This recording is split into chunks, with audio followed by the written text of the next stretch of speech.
కాబట్టి నీవు నెమ్మది కలిగిన దినముల్లో ఆయన ఘనపరిచినప్పుడు, ఆయన నిన్ను, నీ సంతానమును, నీకు కలిగిన ఆర్థిక పరిస్థితి యావత్తుని అంచెలంచెలుగా ఎదిగించేవాడిగా ఉంటూ ఉన్నాడు. కాబట్టి నీవు నీ జీవితంలో దేవునిని ఘనపరచు, దేవుని కోసము బ్రతుకు.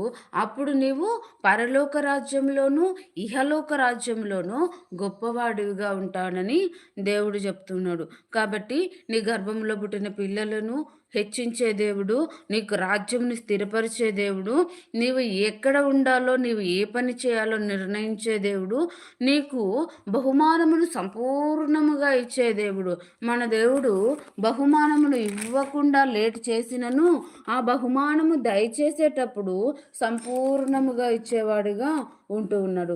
తాను బహుమానమును దయచేసినప్పుడు యథార్థముగాను, నీతిగాను, పరిపూర్ణముగా మనకి కావలసినదంతయు ఒక్కసారే ఇచ్చి మన హృదయములను తృప్తిపరిచే దేవుడుగా ఉంటూ ఉన్నాడు. కాబట్టి నేను ఈ జీవితమును దేవుని కొరకై